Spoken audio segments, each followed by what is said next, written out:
Bismillahirrohmanirrohim. Assalamualaikum warahmatullahi wabarakatuh. Alhamdulillahirobbil alamin. Berkat rahmat Allah kita bisa bersama-sama dipertemukan dalam diskusi pada siang hari ini. Yang saya hormati Ibu Luciana Wulansari, SPMPD. Yang saya cintai dan yang saya banggakan teman-teman kelas kami. Apa kabar semua? Semoga semua dalam keadaan sehat walafiat ya. Amin. Dan selalu menjaga protokol kesehatan COVID-19 dimanapun kalian berada. Hari ini kelompok kami yang terdiri atas Fani Puji Astuti, Virginia Anggraini, Fadila Iskandar, Julfa Mela Ventelia, dan saya Utika Priani. Kami berlima akan mempresentasikan hasil diskusi kami yang berjudul Filsafat dan Filsafat Ilmu. Mohon disimak baik-baik ya teman-teman. Yang pertama akan dijelaskan oleh Saudari Julfa, yang kedua akan dijelaskan oleh Saudari Fadilah, yang ketiga akan dijelaskan oleh Saudari Virginia, dan yang terakhir akan dijelaskan oleh Fani. Saya akan menjelaskan hakikat filsafat dan filsafat ilmu. Apa itu pengertian filsafat ilmu, pengertian filsafat, serta pengertian ilmu? Mari kita bahas satu persatu. Yang pertama ada pengertian filsafat ilmu. Filsafat ilmu adalah bagian dari filsafat yang menjawab beberapa pertanyaan mengenai hakikat ilmu. Bidang ini mempelajari dasar-dasar filsafat, asumsi dan implikasi dari ilmu, yang termasuk di dalamnya antara lain ilmu alam dan ilmu sosial. Di sini, filsafat ilmu sangat berkaitan erat dengan epistemologi dan ontologi. Filsafat ilmu berusaha menjelaskan masalah-masalah seperti apa dan bagaimana suatu konsep dan pernyataan tersebut sebagai ilmiah. Bagaimana konsep tersebut dilahirkan, bagaimana ilmu dapat menjelaskan, memperkirakan, serta memanfaatkan alam melalui teknologi. Cara menentukan validitas dari sebuah informasi, formulasi, dan penggunaan metode ilmiah. Macam-macam penalaran yang dapat digunakan untuk mendapatkan kesimpulan, serta implikasi metode dan model ilmiah terhadap masyarakat dan terhadap ilmu pengetahuan itu sendiri. Intinya, filsafat ilmu adalah filsafat dengan pokok bahasan ilmu sebagai inti dari apa yang dipertanyakan mengenai kebenaran. Masalahnya, mudah untuk mengingat dan menjelaskan apa definisi dari filsafat ilmu. Namun, sulit untuk benar-benar memahami esensi apa yang dipelajari dalam filsafat ilmu. Yang kedua, ada pengertian filsafat. Filsafat adalah pemikiran dan kajian menyeluruh terhadap suatu pemikiran, kepercayaan, dan sikap yang sudah dijunjung tinggi kebenarannya melalui pencarian ulang dan analisis konsep dasar untuk menciptakan kebenaran, pertimbangan, dan kebijaksanaan yang lebih baik. Filsafat secara harfiah berarti mencintai kebijaksanaan. Itu artinya, filsafat juga memiliki arti mencintai, mencari, menuju penemuan kebijaksanaan atau kearifan. Mencintai kearifan di sini tentunya bermakna mencintai dengan melakukan proses dalam arti pencarian kearifan sekaligus produknya. Di dalam proses pencarian itu yang dicari adalah kebenaran-kebenaran prinsip yang bersifat general. Prinsip yang bersifat general itu harus dipakai untuk menjelaskan segala sesuatu kajian atas objek filsafat. Yang ketiga, ada pengertian ilmu. Kata ilmu berasal dari bahasa Arab yaitu alimah yang berarti pengetahuan. Pemakaian kata ilmu dalam bahasa Indonesia menuju pada kata science dalam bahasa Inggris. Science sendiri berasal dari bahasa Latin science yang artinya juga pengetahuan. Ilmu adalah pengetahuan. Namun, ada berbagai macam pengetahuan seperti pengetahuan biasa dan pengetahuan ilmu. Pengetahuan biasa adalah pengetahuan keseharian yang kita dapatkan dari berbagai sumber, bebas dan belum tentu benar atau berdasarkan kenyataan. Sementara pengetahuan ilmu adalah pengetahuan yang pasti, berdasarkan kenyataan dan terorganisir. Tujuan filsafat. Keberadaan dari filsafat ini bisa membantu persoalan manusia pada segala macam bidang kehidupan. Adapun tujuan filsafat diantaranya ialah sebagai berikut. 1. Agar manusia itu dapat menjadi lebih terdidik serta memiliki pengetahuan, serta juga mampu untuk menilai hal-hal di sekitarnya itu secara objektif. Kedua, agar manusia itu dapat menjadi lebih bijaksana di dalam menjalani kehidupannya. Ketiga, agar manusia itu dapat memiliki pandangan yang luas serta juga dapat terhindar dari sifat egosentrisme. Keempat, agar manusia itu dapat berpikir sendiri, mempunyai pendapatnya sendiri, mandiri dengan secara rohani, serta dapat bersikap kritis.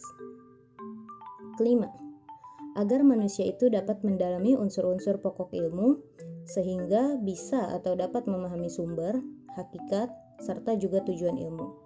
Keenam, agar manusia itu dapat memahami sejarah pertumbuhan, perkembangan, serta juga kemajuan ilmu pengetahuan pada berbagai bidang. Ketujuh, agar tenaga pengajar serta juga siswa mempunyai pedoman dalam mendalami suatu ilmu pengetahuan, khususnya untuk dapat membedakan persoalan ilmiah serta non-ilmiah. Kedelapan, agar para ilmuwan tersebut terdorong untuk mendalami serta juga mengembangkan ilmu pengetahuan. Tujuan filsafat ilmu. Yang pertama, mendalami unsur-unsur pokok ilmu sehingga secara menyeluruh kita dapat memahami sumber, hakikat, dan tujuan ilmu. Yang kedua, memahami sejarah pertumbuhan, perkembangan, dan kemajuan ilmu di berbagai bidang sehingga kita mendapatkan gambaran tentang proses ilmu kontemporer secara historis. Yang ketiga, menjadi pedoman para insan akademis di perguruan tinggi dalam mendalami studi perguruan tinggi, terutama persoalan yang ilmiah dan yang non-ilmiah. Manfaat mempelajari filsafat. Manfaat secara umum antara lain: 1. Filsafat membantu kita memahami bahwa sesuatu tidak selalu tampak seperti apa adanya. 2. Filsafat membantu kita mengerti tentang diri kita sendiri dan dunia kita, karena filsafat mengajarkan bagaimana kita bergulat dengan pertanyaan-pertanyaan mendasar. 3. Filsafat membuat kita lebih kritis. Filsafat mengajarkan pada kita bahwa apa yang mungkin kita terima begitu saja ternyata salah atau menyesatkan, atau hanya merupakan sebagian dari kebenaran. 4. Filsafat mengembangkan kemampuan kita dalam A. Pendapat dan pandangan yang berbeda, B. Menalar secara jelas, C. Membedakan argumen yang baik dan yang buruk, D. Menyampaikan pendapat lisan dan tertulis secara jelas, E. Melihat sesuatu melalui kacamata yang lebih luas, F. Melihat dan mempertimbangkan. Mempelajari filsafat itu bukan hanya melakukan penelitian, tapi dengan mengemukakan ide, mencari jawaban untuk setiap persoalan yang muncul dalam benak manusia, dan memberi alasan untuk itu. Di dalam filsafat, tidak ada sebuah bentuk teks yang mutlak. Semuanya selalu kontekstual dalam arti segala tanggapan yang selalu hadir dalam bentuk konstruksi sosial yang makna atau fungsinya dapat diubah seiring berjalannya waktu. Dengan mempelajari karya-karya para pemikir besar, para filsuf dalam sejarah dan tradisi filsafat, kita akan melihat betapa besar sesungguhnya pengaruh filsafat terhadap perkembangan ilmu, pengetahuan, agama, pemerintahan, pendidikan, dan karya seni. Kadang, ini memang bisa mendorong kita menolak pendapat-pendapat yang telah ditanamkan pada kita. Tetapi filsafat juga memberikan bekal dan kemampuan pada kita untuk memperhatikan pandangan kita sendiri dan pandangan orang lain dengan kritis. Kemampuan secara jernih, menalar secara logis, dan mengajukan dan menilai argumen, menolak asumsi yang diterima begitu saja, dan pencarian akan prinsip-prinsip pemikiran dan tindakan yang koheren. Semuanya ini merupakan ciri dari hasil latihan dalam ilmu filsafat. Arah dan fungsi filsafat. Arah filsafat ilmu diarahkan untuk 1. Lebih memanusiakan diri atau lebih mendidik atau membangun diri sendiri. Yang kedua, mempertahankan sikap yang objektif dan mendasarkan pendapat atas pengetahuan yang objektif, tidak hanya berdasarkan pertimbangan simpati dan antipasti saja. Yang ketiga, berpikir secara historis dalam menyelesaikan suatu permasalahan, tidak mementingkan egoisme. Yang keempat, berpikir kritis mandiri dan tidak tergantung pada orang lain. Dapat disimpulkan bahwa arah-arah filsafat ilmu berkaitan erat, bahkan dapat dikatakan terpusat pada konsep tentang manusia. Oleh karena itu, arah filsafat ilmu secara potensial turut mendorong berkembangnya pemikiran tentang hakikat manusia, sehingga menghasilkan perbaikan-perbaikan validasi dan signifikansi konsep filsafat ilmu. Hal ini mengandung arti turut mendorong berkembangnya filsafat tentang manusia atau antropologi filsafat. Sehubung dengan ini, lahirlah arah dan konsep tentang hakikat manusia sebagai rasional, animal sosial, animal symbolicum, homo sapiens, homo economicus, homo homini lupus, homo ludens, dan sebagainya.